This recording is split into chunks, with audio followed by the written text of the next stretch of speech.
We have breaking developments tonight in the search for Nancy Guthrie, the missing mother of Today Show host Savannah Guthrie. NewsNation has learned that the second ransom note sent to a local Tucson television station in the days following Guthrie's disappearance stated explicitly that she had died and that 84-year-old Guthrie was, quote, buried with nature now.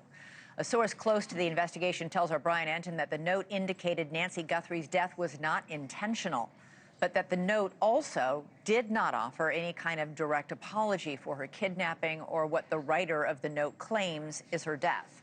Guthrie is believed to have been taken from her home by a masked intruder in the early hours of February 1st of this year. Ring camera video shows a masked man at her front door. Months of exhaustive searching and forensic work have yielded little in the way of credible leads or suspects. An initial ransom note, which the FBI did deem credible, demanded $4 million in Bitcoin for Nancy's safe return. This new reporting, with that supposed confirmation of Nancy Guthrie's death, is about a second note that was sent 4 days later. It, too, was deemed credible by both the FBI and the Guthrie family.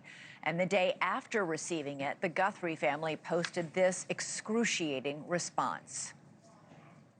We received your message, and we understand. We beg you now to return our mother to us so that we can celebrate with her.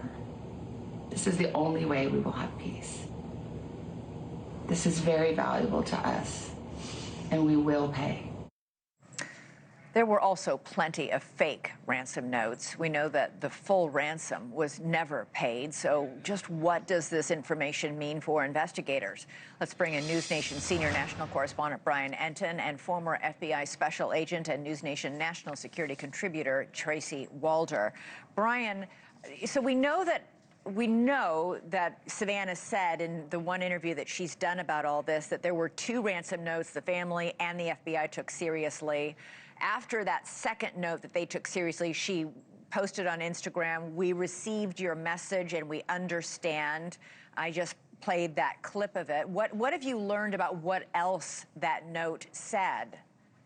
Yeah, and in that clip, it kind of all makes sense now, the context of it, now that we have more information about the notes. And I was thinking back today, Elizabeth, I remember when you interviewed the KOLD news director, right, where the notes went, and she made clear that the second note was not a ransom note, but she wouldn't give more details about why she was saying that. But it's kind of interesting. Well, if it wasn't a ransom note, then what was it? Well, now, according to my source, we've got a little more information that in the note, the person who wrote the note said that Nancy had died, said that she, I want to make sure I get the quote right, was buried with nature now, and indicated that the death was not intentional, but did not specifically apologize. And there's been some other reporting out there today saying that there was an apology, but I am told very specifically that there was no direct apology in the note, Elizabeth. And do we know, did the note give any indication as to how she died or when she died? Was it the night she was taken from her home?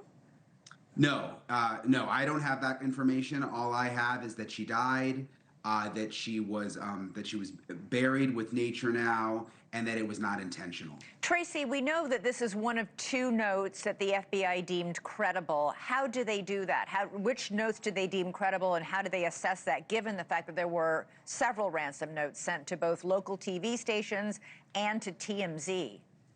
Well, thank you so much for having me. So the way that they deem it credible is actually rather primitive, quite frankly, is that they are all taken seriously and deemed credible until they are proved not credible. And so what that tells me is that these two notes that were received really at the very beginning of all of this are two notes that they have not been able to discredit.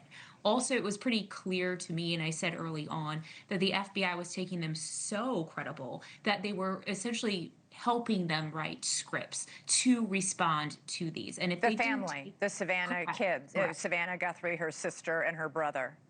Correct. And if they didn't take them to be credible, in all honesty, they wouldn't waste their time doing all of that to get them to respond. And so I believe that they take these in a credible fashion because they can't disprove them at this point in time. Yeah, Brian, it's pretty clear when you watch this. We're playing the video of it right now. We played the audio a moment ago. But, you know, Savannah Guthrie and her brother and sister posted several videos on Instagram addressing the kidnappers. And this was the one, after this one played, when it seemed clear that they believed she was no longer with us.